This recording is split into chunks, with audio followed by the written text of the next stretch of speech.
ಓಂ ಶಾಂತಿ. ಮಧುರಾತಿ ಮಧುರ ಶಿವ ಪರಮಾತ್ಮ ತಂದೆಯ ಮಧುರ ಮಹಾವಾಕ್ಯವನ್ನು ಕೇಳೋಣ. ಇಂದಿನ ಮುರಳಿಯ ದಿನಾಂಕವಾಗಿದೆ 16/1/2026. ಪ್ರಾತಃ ಮುರಳಿ ಬಾಪ್ತಾದ ಮಧುಬನ್. ಮಧುರ ಮಕ್ಕಳೇ, ನೀವು ಯಾವುದೇ ಕರ್ಮ ಮಾಡುತ್ತೀರೆಂದರೆ ಅದರ ಫಲವು ಅವಶ್ಯವಾಗಿ ಸಿಗುತ್ತದೆ. ನಿಷ್ಕಾಮ ಸೇವೆಯಂತೂ ಕೇವಲ ಒಬ್ಬ ತಂದೆಯೇ ಮಾಡುತ್ತಾರೆ. ಪ್ರಶ್ನೆಯಾಗಿದೆ, ಈ ತರಗತಿಯು ಬಹಳ ಅದ್ಭುತವಾಗಿದೆ, ಹೇಗೆ? ಇಲ್ಲಿ ಯಾವ ಮುಖ್ಯ ಪರಿಶ್ರಮ ಪಡಬೇಕಾಗಿದೆ? ಉತ್ತರ: ಇದೊಂದೇ ತರಗತಿಯಾಗಿದೆ ಎಲ್ಲಿ ಚಿಕ್ಕ ಮಕ್ಕಳು ಕುಳಿತಿದ್ದಾರೆ, ವೃದ್ಧರು ಕುಳಿತಿದ್ದಾರೆ. ಈ ತರಗತಿಯು ಇಂತಹ ಅದ್ಭುತವಾಗಿದೆ ಯಾವುದರಲ್ಲಿ ಅಹಲ್ಯೆಯರು, ಕುಬ್ಜೆಯರು, ಸಾಧುಗಳು ಸಹ ಒಂದು ದಿನ ಇಲ್ಲಿ ಬಂದು ಕುಳಿತುಕೊಳ್ಳುತ್ತಾರೆ. ಇಲ್ಲಿ ನೆನಪಿನದೇ ಮುಖ್ಯ ಪರಿಶ್ರಮವಾಗಿದೆ. ನೆನಪಿನಿಂದಲೇ ಆತ್ಮ ಮತ್ತು ಶರೀರದ ಪ್ರಾಕೃತಿಕ ಚಿಕಿತ್ಸೆಯಾಗುತ್ತದೆ. ಆದರೆ ನೆನಪಿಗಾಗಿಯೂ ಜ್ಞಾನ ಬೇಕಾಗಿದೆ. ಗೀತೆಯಾಗಿದೆ, ರಾತ್ರಿಯ ಪ್ರಯಾಣಿಕನೇ ಸುಸ್ತಾಗಬೇಡ. ಓಂ ಶಾಂತಿ.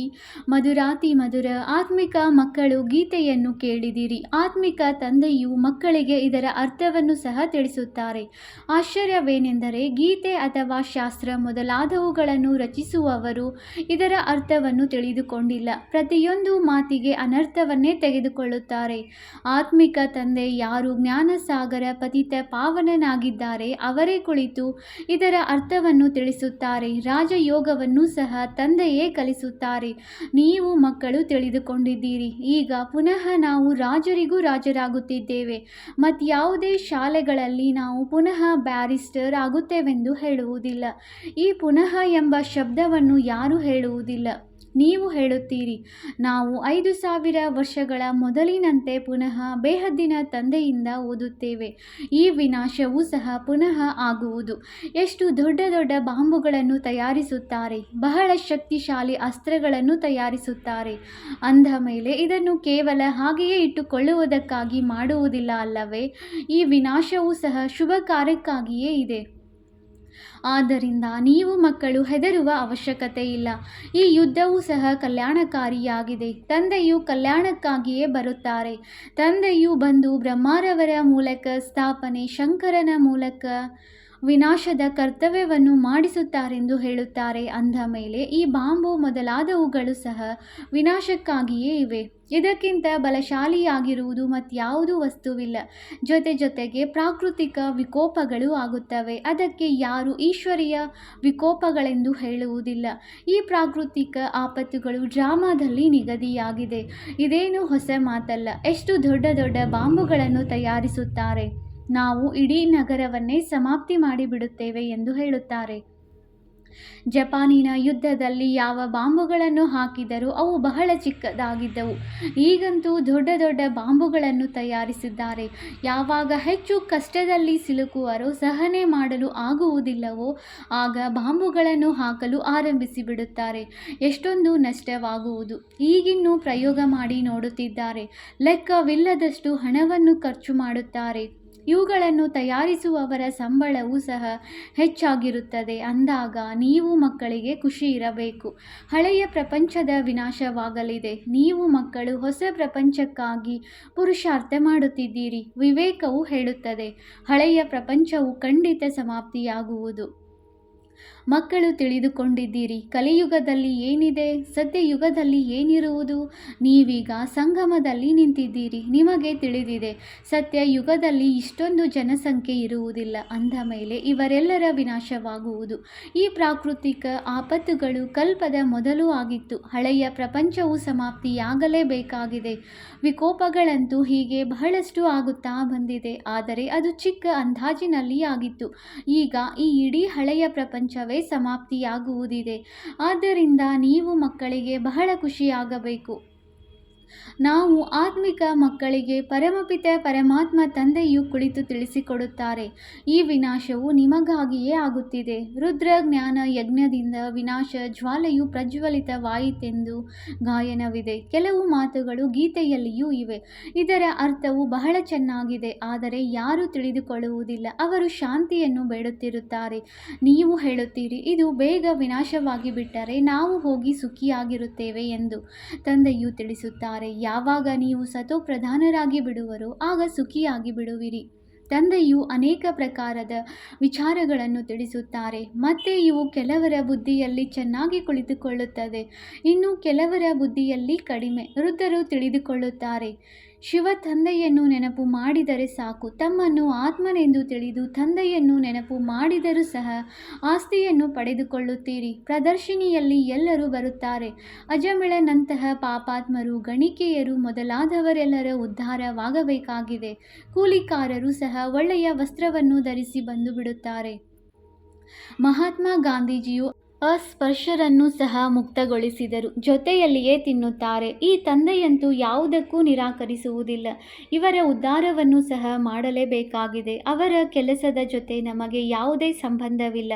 ಇದರಲ್ಲಿ ಎಲ್ಲವೂ ತಂದೆಯ ಜೊತೆ ಬುದ್ಧಿಯೋಗವನ್ನು ಜೋಡಿಸುವುದರ ಮೇಲೆ ಆಧಾರಿತವಾಗಿದೆ. ತಂದೆಯನ್ನು ನೆನಪು ಮಾಡಬೇಕಾಗಿದೆ. ನಾನು ಅಚ್ಯುತ ಅಸ್ಪೃಶ್ಯನಾಗಿದ್ದೇನೆಂದು ಆತ್ಮವು ಹೇಳುತ್ತದೆ. ನೀವೀಗ ತಿಳಿದುಕೊಳ್ಳುತ್ತೀರಿ, ನಾವೇ ಸತೋಪ್ರಧಾನ ದೇವಿ ದೇವತೆಗಳಾಗಿದ್ದೆವು. ಮತ್ತೆ ಪುನರ್ಜನ್ಮವನ್ನು ತೆಗೆದುಕೊಳ್ಳುತ್ತಾ ಅಂತ್ಯದಲ್ಲಿ ಬಂದು ಪತಿತರಾಗಿದ್ದೇವೆ. ಈಗ ಪುನಃ ನಾನಾತ್ಮ ಪಾವನನಾಗಬೇಕಾಗಿದೆ. ತಂದೆಯು ತಿಳಿಸುತ್ತಾರೆ, ನಿಮಗೂ ಗೊತ್ತಿದೆ, ಸಿಂಧ್ನಲ್ಲಿ ಒಬ್ಬ ಬಿಲ್ಲಿನಿಯು ಬರುತ್ತಿದ್ದಳು, ಧ್ಯಾನದಲ್ಲಿ ಹೋಗುತ್ತಿದ್ದರು, ಓಡಿ ಬಂದು ಮಿಲನ ಮಾಡುತ್ತಿದ್ದರು. ಆಗ ತಿಳಿಸಲಾಗುತ್ತಿತ್ತು, ಇವರಲ್ಲಿಯೂ ಆತ್ಮವಿದೆಯಲ್ಲವೇ ಅಂದಾಗ ತನ್ನ ತಂದೆಯಿಂದ ಆಸ್ತಿಯನ್ನು ಪಡೆಯಲು ಆತ್ಮಕ್ಕೆ ಹಕ್ಕಿದೆ. ಆಗ ಅವರ ಮನೆಯವರಿಗೂ ಸಹ ಇವರಿಗೆ ಜ್ಞಾನವನ್ನು ತೆಗೆದುಕೊಳ್ಳಲು ಬಿಡಿ ಎಂದು ಹೇಳಲಾಯಿತು. ಅದಕ್ಕೆ ನಮ್ಮ ವಂಶದಲ್ಲಿ ಬಹಳ ಏರುಪೇರಾಗುವುದು ಎಂದು ಹೇಳಿದರು. ಅದಕ್ಕೆ ಹೆದರಿ ಅವರನ್ನು ಕರೆದುಕೊಂಡು ಹೋದರು. ಅಂದಾಗ ನಿಮ್ಮ ಬಳಿಯೂ ಬರುತ್ತಾರೆ, ನೀವು ಯಾರನ್ನೂ ನಿರಾಕರಿಸಲು ಸಾಧ್ಯವಿಲ್ಲ. ಅಬಲೆಯರು, ಗಣಿಕೆಯರು, ಬಿಲ್ಲಿನಿಯರು, ಸಾಧು ಮೊದಲಾದವರೆಲ್ಲರ ಉದ್ಧಾರ ಮಾಡುವವರೆಂದು ಗಾಯನವಿದೆ. ಸಾಧುಗಳಿಂದ ಹಿಡಿದು ಬಿಲ್ಲಿನಿಯವರೆಗೆ ಎಲ್ಲರ ಉದ್ಧಾರ ಮಾಡಬೇಕಾಗಿದೆ. ನೀವು ಮಕ್ಕಳು ಈಗ ಯಜ್ಞ ಸೇವೆ ಮಾಡುತ್ತೀರಿ ಅಂದಾಗ ಈ ಸೇವೆಯಿಂದ ಬಹಳ ಪ್ರಾಪ್ತಿಯಾಗುತ್ತದೆ, ಅನೇಕರ ಕಲ್ಯಾಣವಾಗುತ್ತದೆ. ದಿನ ಪ್ರತಿದಿನ ಪ್ರದರ್ಶನಿಯ ಸರ್ವಿಸ್ನ ಬಹಳ ವೃದ್ಧಿಯಾಗುವುದು. ತಂದೆಯು ಬ್ಯಾಡ್ಜ್ಗಳನ್ನು ಸಹ ತಯಾರು ಮಾಡಿಸುತ್ತಾ ಇರುತ್ತಾರೆ. ನೀವು ಎಲ್ಲಿಯೇ ಹೋದರೂ ಇದರ ಮೇಲೆ ತಿಳಿಸಬೇಕಾಗಿದೆ, ಇವರು ತಂದೆ, ಇವರು ದಾದಾ, ಇದು ತಂದೆಯ ಆಸ್ತಿಯಾಗಿದೆ. ಈಗ ತಂದೆಯು ತಿಳಿಸುತ್ತಾರೆ, ಮಕ್ಕಳೇ, ನನ್ನನ್ನು ನೆನಪು ಮಾಡಿದರೆ ನೀವು ಪಾವನರಾಗಿ ಬಿಡುತ್ತೀರಿ. ನನ್ನೊಬ್ಬನನ್ನೇ ನೆನಪು ಮಾಡಿ ಎಂದು ಗೀತೆಯಲ್ಲಿಯೂ ಇದೆ. ಕೇವಲ ಅದರಲ್ಲಿ ನನ್ನ ಹೆಸರನ್ನು ಹಾರಿಸಿ ಮಗನ ಹೆಸರನ್ನು ಹಾಕಿಬಿಟ್ಟಿದ್ದಾರೆ. ಭಾರತವಾಸಿಗಳಿಗೂ ಸಹ ಈ ರಾಧೆ ಕೃಷ್ಣರ ನಡುವೆ ಪರಸ್ಪರ ಸಂಬಂಧವೇನೆಂದು ತಿಳಿದಿಲ್ಲ. ಅವರ ವಿವಾಹ ಮುಂತಾದವರ ಚರಿತ್ರೆಯನ್ನು ಹೇಳುವುದಿಲ್ಲ. ಇವರಿಬ್ಬರೂ ಬೇರೆ ಬೇರೆ ರಾಜಧಾನಿಯವರಾಗಿರುತ್ತಾರೆ. ಈ ಮಾತುಗಳನ್ನು ತಂದೆಯೇ ತಿಳಿಸುತ್ತಾರೆ. ಒಂದು ವೇಳೆ ಇದು ದೊಡ್ಡವರಿಗೆ ಅರ್ಥವಾದರೆ ಮತ್ತು ಶಿವ ಭಗವಾನ್ ವಾಚ್ ಎಂದು ಹೇಳಿಬಿಟ್ಟರೆ ಎಲ್ಲರೂ ಅವರನ್ನು ಓಡಿಸಿ ಬಿಡುವರು. ನೀವು ಇದನ್ನು ಎಲ್ಲಿಂದ ಕಲಿತಿದ್ದೀರಿ, ಅವರು ಯಾವ ಗುರುಗಳು ಎಂದು ಕೇಳುವರು. ಒಂದು ವೇಳೆ ನಮಗೆ ಬ್ರಹ್ಮಕುಮಾರ ಕುಮಾರಿಯರು ತಿಳಿಸಿದರೆಂದು ಹೇಳಿದ್ದೆಯಾದರೆ ಅವರಿಗೆ ಕೋಪ ಬಂದು ಬಿಡುವುದು. ಈ ಗುರುಗಳ ಸಿಂಹಾಸನವೇ ಕಳೆದು ಹೋಗುವುದು. ಇಂಥವರು ಅನೇಕರು ಬರುತ್ತಾರೆ, ಅಭಿಪ್ರಾಯವನ್ನು ಬರೆದುಕೊಡುತ್ತಾರೆ ಮತ್ತು ಮಾಯವಾಗಿ ಬಿಡುತ್ತಾರೆ. ತಂದೆಯು ಮಕ್ಕಳಿಗೆ ಯಾವುದೇ ಕಷ್ಟ ಕೊಡುವುದಿಲ್ಲ, ಬಹಳ ಸಹಜ ಯುಕ್ತಿಯನ್ನು ತಿಳಿಸುತ್ತಾರೆ.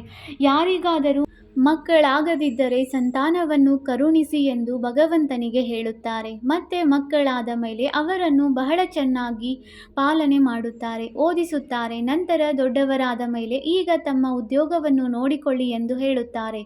ತಂದೆಯು ಮಕ್ಕಳನ್ನು ಪಾಲನೆ ಮಾಡಿ ಅವರನ್ನು ಯೋಗ್ಯರನ್ನಾಗಿ ಮಾಡುತ್ತಾರೆ ಅಂದ ಮೇಲೆ ತಂದೆಯು ಮಕ್ಕಳ ಸೇವಕನಾದರಲ್ಲವೇ? ಈ ತಂದೆಯು ಸಹ ಮಕ್ಕಳ ಸೇವೆ ಮಾಡಿ ಜೊತೆ ಕರೆದುಕೊಂಡು ಹೋಗುತ್ತಾರೆ. ಮಕ್ಕಳು ದೊಡ್ಡವರಾಗಿ ಉದ್ಯೋಗ ವ್ಯವಹಾರಗಳಲ್ಲಿ ತೊಡಗಿದರೆ ನಾವು ವೃದ್ಧರಾದ ಮೇಲೆ ನಮ್ಮ ಸೇವೆ ಮಾಡುವವರೆಂದು ಲೌಕಿಕ ತಂದೆಯು ತಿಳಿದುಕೊಳ್ಳುತ್ತಾರೆ. ಆದರೆ ಈ ತಂದೆಯಂತೂ ಫಲವನ್ನು ಅಪೇಕ್ಷಿಸುವುದಿಲ್ಲ. ಇವರು ನಿಷ್ಕಾಮ ಸೇವಾದಾರಿಯಾಗಿದ್ದಾರೆ. ಎಲ್ಲಿಯವರೆಗೆ ಜೀವಿಸುತ್ತೇನೆಯೋ ಅಲ್ಲಿಯವರೆಗೆ ನಮ್ಮನ್ನು ನೋಡಿಕೊಳ್ಳುವುದು ಮಕ್ಕಳ ಕರ್ತವ್ಯವಾಗಿದೆ ಎಂದು ಲೌಕಿಕ ತಂದೆಯು ತಿಳಿದುಕೊಳ್ಳುತ್ತಾರೆ. ಈ ಕಾಮನೆಯನ್ನು ಇಟ್ಟುಕೊಳ್ಳುತ್ತಾರೆ. ಆದರೆ ಈ ಬೇಹದ್ದಿನ ತಂದೆಯು ಹೇಳುತ್ತಾರೆ, ನಾನು ನಿಷ್ಕಾಮ ಸೇವೆ ಮಾಡುತ್ತೇನೆ, ನಾನು ರಾಜ್ಯಭಾರ ಮಾಡುವುದಿಲ್ಲ. ನಾನು ಎಷ್ಟೊಂದು ನಿಷ್ಕಾಮಿಯಾಗಿದ್ದೇನೆ. ಅನ್ಯ ಯಾರೆಲ್ಲ ಸೇವೆ ಮಾಡುವರೋ ಅವರಿಗೆ ಅದರ ಫಲವು ಖಂಡಿತ ಸಿಗುತ್ತದೆ. ಆದರೆ ಇವರಂತೂ ಎಲ್ಲರ ತಂದೆಯಾಗಿದ್ದಾರೆ. ತಿಳಿಸುತ್ತಾರೆ, ನಾನು ನೀವು ಮಕ್ಕಳಿಗೆ ಸ್ವರ್ಗದ ರಾಜ್ಯ ಭಾಗ್ಯ ಕೊಡುತ್ತೇನೆ. ನೀವು ಎಷ್ಟು ಶ್ರೇಷ್ಠ ಪದವಿಯನ್ನು ಪ್ರಾಪ್ತಿ ಮಾಡಿಕೊಳ್ಳುತ್ತೀರಿ. ನಾನಂತೂ ಕೇವಲ ಬ್ರಹ್ಮಾಂಡದ ಮಾಲೀಕನಾಗಿದ್ದೇನೆ, ನೀವು ಸಹ ಆಗಿದ್ದೀರಿ. ಆದರೆ ನೀವು ರಾಜ್ಯ ಭಾಗ್ಯವನ್ನು ಪಡೆದುಕೊಳ್ಳುತ್ತೀರಿ ಮತ್ತೆ ಕಳೆದುಕೊಳ್ಳುತ್ತೀರಿ. ನಾನು ರಾಜ್ಯವನ್ನು ತೆಗೆದುಕೊಳ್ಳುವುದೂ ಇಲ್ಲ. ಡ್ರಾಮಾದಲ್ಲಿ ನನ್ನದು ಈ ಪಾತ್ರವಿದೆ. ನೀವು ಮಕ್ಕಳು ಸುಖದ ಆಸ್ತಿಯನ್ನು ಪಡೆಯುವ ಪುರುಷಾರ್ಥ ಮಾಡುತ್ತೀರಿ. ಉಳಿದೆಲ್ಲರೂ ಕೇವಲ ಶಾಂತಿಯನ್ನು ಬೇಡುತ್ತಾರೆ. ಆ ಗುರುಗಳು ಸಹ ಸುಖವು ಕಾಗವಿಷ್ಟ ಸಮಾನ ಎಂದು ಹೇಳುತ್ತಾರೆ. ಆದ್ದರಿಂದ ಅವರು ಶಾಂತಿಯನ್ನೇ ಬಯಸುತ್ತಾರೆ. ಅವರು ಜ್ಞಾನವನ್ನು ತೆಗೆದುಕೊಳ್ಳಲು ಸಾಧ್ಯವಿಲ್ಲ. ಅವರಿಗೆ ಸುಖದ ಬಗ್ಗೆ ತಿಳಿದೇ ಇಲ್ಲ. ತಂದೆಯು ತಿಳಿಸುತ್ತಾರೆ, ಶಾಂತಿ ಮತ್ತು ಸುಖದ ಆಸ್ತಿಯನ್ನು ಕೊಡುವವನು ನಾನೊಬ್ಬನೇ ಆಗಿದ್ದೇನೆ. ಸತ್ಯ ತ್ರೇತಾಯುಗದಲ್ಲಿ ಗುರುಗಳು ಇರುವುದಿಲ್ಲ. ಅಲ್ಲಿ ರಾವಣನೇ ಇರುವುದಿಲ್ಲ. ಅದು ಈಶ್ವರಿಯ ರಾಜ್ಯವಾಗಿದೆ. ಈ ನಾಟಕವು ಮಾಡಲ್ಪಟ್ಟಿದೆ. ಈ ಮಾತುಗಳು ಮತ್ಯಾರ ಬುದ್ಧಿಯಲ್ಲಿಯೂ ಕುಳಿತುಕೊಳ್ಳುವುದಿಲ್ಲ. ಆದ್ದರಿಂದ ಮಕ್ಕಳು ಚೆನ್ನಾಗಿ ಧಾರಣೆ ಮಾಡಿ ಶ್ರೇಷ್ಠ ಪದವಿಯನ್ನು ಪಡೆಯಬೇಕಾಗಿದೆ. ನೀವೀಗ ಸಂಗಮದಲ್ಲಿದ್ದೀರಿ. ನಿಮಗೆ ತಿಳಿದಿದೆ, ಹೊಸ ಪ್ರಪಂಚದ ರಾಜಧಾನಿಯು ಸ್ಥಾಪನೆಯಾಗುತ್ತಿದೆ. ಅಂದಾಗ ನೀವಿರುವುದೇ ಸಂಗಮದಲ್ಲಿ. ಉಳಿದೆಲ್ಲರೂ ಕಲಿಯುಗದಲ್ಲಿದ್ದಾರೆ. ಅವರು ಕಲ್ಪದ ಆಯಸ್ಸನ್ನೇ ಲಕ್ಷಾಂತರ ವರ್ಷಗಳೆಂದು ಹೇಳಿಬಿಡುತ್ತಾರೆ. ಘೋರ ಅಂಧಕಾರದಲ್ಲಿದ್ದಾರೆ. ಕುಂಭಕರ್ಣನ ನಿದ್ರೆಯಲ್ಲಿ ಮಲಗಿಬಿಟ್ಟಿದ್ದಾರೆಂದು ಗಾಯನವಿದೆ. ಪಾಂಡವರ ವಿಜಯದ ಗಾಯನವೂ ಇದೆ. ನೀವು ಬ್ರಾಹ್ಮಣರಾಗಿದ್ದೀರಿ. ಯಜ್ಞವನ್ನು ಬ್ರಾಹ್ಮಣರೇ ರಚಿಸುತ್ತಾರೆ. ಇದು ಎಲ್ಲದಕ್ಕಿಂತ ದೊಡ್ಡ ಬೇಹದ್ದಿನ ಈಶ್ವರೀಯ ರುದ್ರ ಜ್ಞಾನ ಯಜ್ಞ ಆಗಿದೆ. ಆ ಹದ್ದಿನ ಯಜ್ಞಗಳು ಅನೇಕ ಪ್ರಕಾರವಾಗಿರುತ್ತವೆ. ಈ ರುದ್ರ ಯಜ್ಞವು ಒಂದೇ ಬಾರಿಯಾಗುತ್ತದೆ. ಸತ್ಯ ತ್ರೇತಾಯುಗದಲ್ಲಿ ಮತ್ಯಾವುದೇ ಯಜ್ಞವಿರುವುದಿಲ್ಲ, ಏಕೆಂದರೆ ಅಲ್ಲಿ ಯಾವುದೇ ಆಪತ್ತಿನ ಮಾತಿಲ್ಲ. ಅವೆಲ್ಲವೂ ಹದ್ದಿನ ಯಜ್ಞಗಳಾಗಿವೆ. ಇದು ಬೇಹದ್ದಿನದ್ದಾಗಿದೆ. ಇದು ಬೇಹದ್ದಿನ ತಂದೆಯಿಂದ ರಚನೆಯಾಗಿರುವ ಯಜ್ಞವಾಗಿದೆ. ಇದರಲ್ಲಿ ಬೇಹದ್ದಿನ ಆಹುತಿಯಾಗಬೇಕಾಗಿದೆ. ಇನ್ನರ್ಧ ಕಲ್ಪ ಯಾವುದೇ ಯಜ್ಞವಿರುವುದಿಲ್ಲ. ಅಲ್ಲಿ ರಾವಣ ರಾಜ್ಯವೇ ಇರುವುದಿಲ್ಲ. ರಾವಣ ರಾಜ್ಯ ಆರಂಭವಾದಾಗ ಮತ್ತೆ ಇವೆಲ್ಲವೂ ಆರಂಭವಾಗುತ್ತದೆ. ಬೇಹದ್ದಿನ ಯಜ್ಞವು ಒಂದೇ ಬಾರಿಯಾಗುತ್ತದೆ. ಇದರಲ್ಲಿ ಇಡೀ ಹಳೆಯ ಸೃಷ್ಟಿಯೇ ಸ್ವಾಹ ಆಗಿಬಿಡುತ್ತದೆ. ಇದು ಬೇಹದ್ದಿನ ರುದ್ರ ಜ್ಞಾನ ಯಜ್ಞ ಆಗಿದೆ. ಇದರಲ್ಲಿ ಮುಖ್ಯವಾಗಿರುವುದು ಜ್ಞಾನ ಮತ್ತು ಯೋಗದ ಮಾತಾಗಿದೆ. ಯೋಗ ಅರ್ಥಾತ್ ನೆನಪು. ನೆನಪು ಶಬ್ದವು ಬಹಳ ಮಧುರವಾಗಿದೆ. ಯೋಗ ಶಬ್ದವು ಸಾಮಾನ್ಯವಾಗಿ ಬಿಟ್ಟಿದೆ. ಯೋಗದ ಅರ್ಥವನ್ನು ಯಾರೂ ತಿಳಿದುಕೊಂಡಿಲ್ಲ.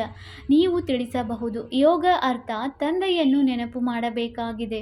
ಬಾಬಾ, ತಾವಂತೂ ನಮಗೆ ಬೇಹದ್ದಿನ ಆಸ್ತಿಯನ್ನು ಕೊಡುತ್ತೀರಿ. ಆತ್ಮವು ಮಾತನಾಡುತ್ತದೆ, ಬಾಬಾ, ತಾವು ಪುನಃ ಬಂದಿದ್ದೀರಿ.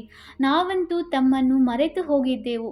ತಾವು ನಮಗೆ ರಾಜ್ಯ ಭಾಗ್ಯವನ್ನು ಕೊಟ್ಟಿದ್ದೀರಿ. ಈಗ ಪುನಃ ಬಂದು ಮಿಲನ ಮಾಡುತ್ತೀರಿ. ನಾವು ತಮ್ಮ ಶ್ರೀಮತದಂತೆ ಖಂಡಿತ ನಡೆಯುತ್ತೇವೆ. ಹೀಗೆ ತನ್ನ ಜೊತೆ ತಾನು ಮಾತನಾಡಿಕೊಳ್ಳಬೇಕಾಗಿದೆ. ಬಾಬಾ, ತಾವಂತೂ ನಮಗೆ ಬಹಳ ಒಳ್ಳೆಯ ಮಾರ್ಗವನ್ನು ತಿಳಿಸುತ್ತೀರಿ. ನಾವು ಕಲ್ಪವೂ ಮರೆತು ಹೋಗುತ್ತೇವೆ. ಈಗ ತಂದೆಯು ಮತ್ತೆ ನಮ್ಮನ್ನು ಸ್ಮೃತಿ ಸ್ವರೂಪರನ್ನಾಗಿ ಮಾಡುತ್ತಾರೆ. ಆದ್ದರಿಂದ ಈಗ ತಂದೆಯನ್ನೇ ನೆನಪು ಮಾಡಬೇಕಾಗಿದೆ. ನೆನಪಿನಿಂದಲೇ ಆಸ್ತಿಯು ಸಿಗುವುದು. ನಾನು ಯಾವಾಗ ಸನ್ಮುಖದಲ್ಲಿ ಬರುತ್ತೇನೆ ಆಗ ನಾನು ತಿಳಿಸುತ್ತೇನೆ. ಅಲ್ಲಿಯವರೆಗೂ ನೀವು ದುಃಖಹರ್ತ ಸುಖಕರ್ತನಾಗಿದ್ದೀರೆಂದು ಹಾಡುತ್ತಿರುತ್ತೀರಿ. ಮಹಿಮೆ ಮಾಡುತ್ತಾರೆ. ಆದರೆ ಆತ್ಮನನ್ನಾಗಲಿ ಪರಮಾತ್ಮನನ್ನಾಗಲಿ ಅರಿತುಕೊಂಡಿಲ್ಲ. ನೀವೀಗ ತಿಳಿದುಕೊಂಡಿದ್ದೀರಿ. ಇಷ್ಟು ಚಿಕ್ಕ ಬಿಂದುವಿನಲ್ಲಿ ಅವಿನಾಶಿ ಪಾತ್ರವು ನಿಗದಿಯಾಗಿದೆ. ಇದನ್ನು ಸಹ ತಂದೆಯು ತಿಳಿಸುತ್ತಾರೆ. ಅವರಿಗೆ ಪರಮಪಿತ ಪರಮಾತ್ಮ ಅರ್ಥಾತ್ ಪರಮ ಆತ್ಮನೆಂದು ಹೇಳಲಾಗುತ್ತದೆ. ಆದರೆ ಅವರು ಕೋಟಿ ಸೂರ್ಯನಷ್ಟು ತೇಜೋಮಯನಾಗಿಲ್ಲ. ತಂದೆಯು ತಿಳಿಸುತ್ತಾರೆ, ನಾನು ಶಿಕ್ಷಕನ ತರಹ ನಿಮಗೆ ಓದಿಸುತ್ತಾ ಇರುತ್ತೇನೆ. ಎಷ್ಟೊಂದು ಮಂದಿ ಮಕ್ಕಳಿದ್ದಾರೆ. ಈ ತರಗತಿಯನ್ನು ನೋಡಿ, ಎಷ್ಟು ಅದ್ಭುತವಾಗಿದೆ. ಇದರಲ್ಲಿ ಯಾರ್ಯಾರು ಓದುತ್ತಾರೆ? ಅಬಲೆಯರು, ಕುಬ್ಜೆಯರು, ಸಾಧುಗಳು ಸಹ ಒಂದು ದಿನ ಬಂದು ಕುಳಿತುಕೊಳ್ಳುತ್ತಾರೆ. ಚಿಕ್ಕ ಮಕ್ಕಳು, ವೃದ್ಧರು ಎಲ್ಲರೂ ಕುಳಿತಿದ್ದಾರೆ. ಇಂತಹ ಶಾಲೆಯನ್ನು ಎಂದಾದರೂ ನೋಡಿದ್ದೀರಾ? ಇಲ್ಲಿ ನೆನಪಿನ ಪರಿಶ್ರಮವಿದೆ. ಈ ನೆನಪು ಸಮಯ ತೆಗೆದುಕೊಳ್ಳುತ್ತದೆ. ನೆನಪಿನ ಪುರುಷಾರ್ಥ ಮಾಡುವುದು ಸಹ ಜ್ಞಾನವಲ್ಲವೇ? ನೆನಪಿಗಾಗಿಯೂ ಜ್ಞಾನ ಬೇಕಾಗಿದೆ. ಚಕ್ರದ ಬಗ್ಗೆ ತಿಳಿಸುವುದಕ್ಕೂ ಜ್ಞಾನವೂ ಬೇಕಾಗಿದೆ. ಇದಕ್ಕೆ ಸತ್ಯವಾದ ಪ್ರಾಕೃತಿಕ ಚಿಕಿತ್ಸೆ ಎಂದು ಹೇಳಲಾಗುತ್ತದೆ. ನಿಮ್ಮ ಆತ್ಮವು ಸಂಪೂರ್ಣ ಪವಿತ್ರವಾಗಿ ಬಿಡುತ್ತದೆ. ಅಲ್ಲಿ ಶರೀರದ ಚಿಕಿತ್ಸೆಯಾಗುತ್ತದೆ. ಇದು ಆತ್ಮಿಕ ಚಿಕಿತ್ಸೆಯಾಗಿದೆ. ಆತ್ಮದಲ್ಲಿಯೇ ತುಕ್ಕು ಬೀಳುತ್ತದೆ. ಸತ್ಯ ಚಿನ್ನವಾಗಿದ್ದರೆ ಅಪ್ಪಟ ಆಭರಣಗಳೇ ತಯಾರಾಗುತ್ತವೆ. ಈಗ ಇಲ್ಲಿ ಮಕ್ಕಳಿಗೆ ತಿಳಿದಿದೆ. ಶಿವ ತಂದೆಯು ಸನ್ಮುಖದಲ್ಲಿ ಬಂದಿದ್ದಾರೆ. ಮಕ್ಕಳು ತಂದೆಯನ್ನು ಖಂಡಿತ ನೆನಪು ಮಾಡಬೇಕಾಗಿದೆ. ನಾವೀಗ ಹಿಂತಿರುಗಿ ಹೋಗಬೇಕಾಗಿದೆ. ಈ ದಡದಿಂದ ಆ ದಡವನ್ನು ಸೇರಬೇಕಾಗಿದೆ. ತಂದೆ, ಆಸ್ತಿ ಮತ್ತು ಮನೆಯನ್ನು ನೆನಪು ಮಾಡಿ. ಅದು ಮಧುರ ಶಾಂತಿಧಾಮವಾಗಿದೆ. ಅಶಾಂತಿಯಿಂದ ದುಃಖವಾಗುತ್ತದೆ, ಶಾಂತಿಯಿಂದ ಸುಖ ಸಿಗುತ್ತದೆ. ಸತ್ಯಯುಗದಲ್ಲಿ ಸುಖ, ಶಾಂತಿ, ಸಂಪತ್ತು ಎಲ್ಲವೂ ಇರುತ್ತದೆ. ಅಲ್ಲಿ ಜಗಳ, ಕಲಹದ ಮಾತೇ ಇರುವುದಿಲ್ಲ. ಮಕ್ಕಳಿಗೆ ಇದೇ ಚಿಂತೆ ಇರಲಿ. ನಾವು ಸತೋಪ್ರಧಾನ ಸತ್ಯ ಚಿನ್ನವಾಗಬೇಕಾಗಿದೆ. ಆಗಲೇ ಶ್ರೇಷ್ಠ ಪದವಿಯನ್ನು ಪಡೆಯುವಿರಿ. ಈ ಆತ್ಮಿಕ ಭೋಜನವು ನಿಮಗೆ ಸಿಗುತ್ತಿದೆ. ಅದನ್ನು ಮತ್ತೆ ಮೆಲುಕು ಹಾಕಬೇಕು. ಇಂದು ಯಾವ ಮುಖ್ಯ ಮಾತುಗಳನ್ನು ಕೇಳಿದೆನು ಎಂದು ಇದನ್ನು ಸಹ ತಿಳಿಸಿದೆವು. 2 ಯಾತ್ರೆಗಳಿವೆ, ಒಂದು ಆತ್ಮಿಕ, ಇನ್ನೊಂದು ಶಾರೀರಿಕ. ಈ ಆತ್ಮಿಕ ಯಾತ್ರೆಯು ಕೆಲಸಕ್ಕೆ ಬರುವುದು. ಭಗವಾನ್ ವಾಚ್ ಮನ್ಮನಾಭವ. ಒಳ್ಳೆಯದು. ಮಧುರಾತಿ ಮಧುರ ಅಗಲಿ ಹೋಗಿ ಮರಳಿ ಸಿಕ್ಕಿರುವ ಮಕ್ಕಳ ಪ್ರತಿ ಮಾತಾಪಿತ ಬಾಪ್ದಾದಾರವರ ನೆನಪು, ಪ್ರೀತಿ ಹಾಗೂ ಸುಪ್ರಭಾತ. ಆತ್ಮಿಕ ಮಕ್ಕಳಿಗೆ ಆತ್ಮಿಕ ತಂದೆಯ ನಮಸ್ತೆ. ನಾವು ಆತ್ಮಿಕ ಮಕ್ಕಳಿಂದ ಆತ್ಮಿಕ ತಂದೆಗೆ ನೆನಪು, ಪ್ರೀತಿ ಹಾಗೂ ನಮಸ್ತೆ ನಮಸ್ತೆ ನಮಸ್ತೆ. ಧಾರಣೆಗಾಗಿ ಮುಖ್ಯ ಸಾರ. Point number 1. ಈ ವಿನಾಶವೂ ಸಹ ಶುಭ ಕಾರ್ಯಕ್ಕಾಗಿ ಆಗಲಿದೆ. ಆದ್ದರಿಂದ ಹೆದರಬಾರದು. ಕಲ್ಯಾಣಕಾರಿ ತಂದೆಯು ಸದಾ ಕಲ್ಯಾಣದ ಕಾರ್ಯವನ್ನೇ ಮಾಡಿಸುತ್ತಾರೆ. ಈ ಸ್ಮೃತಿಯಿಂದ ಸದಾ ಖುಷಿಯಲ್ಲಿ ಇರಬೇಕಾಗಿದೆ. Point number 2. ಸದಾ ಒಂದೇ ಚಿಂತೆ ಇರಲಿ. ಸತೋಪ್ರಧಾನ ಸತ್ಯ ಚಿನ್ನವಾಗಿ ಶ್ರೇಷ್ಠ ಪದವಿಯನ್ನು ಪಡೆಯಬೇಕಾಗಿದೆ. ಯಾವ ಆತ್ಮಿಕ ಭೋಜನ ಸಿಗುತ್ತಿದೆಯೋ ಅದನ್ನು ಮೆಲುಕು ಹಾಕಬೇಕಾಗಿದೆ. ವರದಾನ: ತಮ್ಮನ್ನು ಜವಾಬ್ದಾರನೆಂದು ತಿಳಿದುಕೊಂಡು ಪ್ರತಿ ಕರ್ಮವನ್ನು ಯಥಾರ್ಥ ವಿಧಿಯಿಂದ ಮಾಡುವಂತಹ ಸಂಪೂರ್ಣ ಸಿದ್ಧಿ ಸ್ವರೂಪ ಭವ. ಈ ಸಮಯದಲ್ಲಿ ತಾವು ಸಂಗಮ ಯುಗದ ಶ್ರೇಷ್ಠಾತ್ಮರುಗಳ ಪ್ರತಿ ಶ್ರೇಷ್ಠ ಕರ್ಮವು ಇಡೀ ಕಲ್ಪಕ್ಕಾಗಿ ವಿಧಾನವಾಗುತ್ತಿದೆ. ಅಂದ ಮೇಲೆ ಪ್ರತಿ ಕರ್ಮದಲ್ಲಿ ತಮ್ಮನ್ನು ವಿಧಾನದ ರಚಯಿತನೆಂದು ತಿಳಿದುಕೊಂಡು ಮಾಡಿರಿ. ಇದರಿಂದ ಸ್ವತಃವಾಗಿಯೇ ಹುಡುಗಾಟಿಕೆಯು ಸಮಾಪ್ತಿಯಾಗುತ್ತದೆ. ಸಂಗಮ ಯುಗದಲ್ಲಿ ನಾವು ವಿಧಾನದ ರಚಯಿತ, ಜವಾಬ್ದಾರರ ಆತ್ಮರಾಗಿದ್ದೇವೆ ಎಂಬ ಈ ನಿಶ್ಚಯದಿಂದ ಪ್ರತಿಯೊಂದು ಕರ್ಮವನ್ನು ಮಾಡುತ್ತೀರೆಂದರೆ ಅವಶ್ಯವಾಗಿ ಯಥಾರ್ಥ ವಿಧಿಯಿಂದ ಮಾಡಿರುವಂತಹ ಕರ್ಮದ ಸಂಪೂರ್ಣ ಸಿದ್ಧಿಯು ಪ್ರಾಪ್ತಿಯಾಗುವುದು. ಸ್ಲೋಗನ್: ಸರ್ವಶಕ್ತಿವಂತ ತಂದೆಯು ಜೊತೆ ಇದ್ದಾರೆಂದರೆ ಮಾಯೆಯು ಕಾಗದದ ಹುಲಿಯಾಗಿ ಬಿಡುತ್ತದೆ. ಅವ್ಯಕ್ತ ಸೂಚನೆ: ಈ ಅವ್ಯಕ್ತ ಮಾಸದಲ್ಲಿ ಬಂಧನ ಮುಕ್ತರಾಗಿ ಜೀವನ್ಮುಕ್ತ ಸ್ಥಿತಿಯ ಅನುಭವ ಮಾಡಿರಿ. ಸದಾ ಜೀವನ್ಮುಕ್ತರಾಗಲು ಸಹಜ ಸಾಧನ ನಾನು ಮತ್ತು ನನ್ನ ಬಾಬಾ. ಏಕೆಂದರೆ ನನ್ನದು ಎನ್ನುವುದೇ ಬಂಧನವಾಗಿದೆ. ಯಾವಾಗ ನನ್ನದು ಎನ್ನುವುದು ನನ್ನ ಬಾಬಾ ಆಗಿಬಿಡುತ್ತದೆ ಎಂದರೆ ಇತರ ಎಲ್ಲ ನನ್ನದು ಮುಗಿದು ಹೋಗುತ್ತದೆ. ಎಲ್ಲ ನನ್ನದು ಅಂತ್ಯವಾದಾಗ ಬಂಧನ ಮುಕ್ತರಾದಂತೆ. ಆದ್ದರಿಂದ ಇದು ನೆನಪಿರಲಿ, ನಾವು ಬ್ರಾಹ್ಮಣ ಜೀವನ್ಮುಕ್ತ ಆತ್ಮಗಳಾಗಿದ್ದೇವೆ. ಓಂ ಶಾಂತಿ.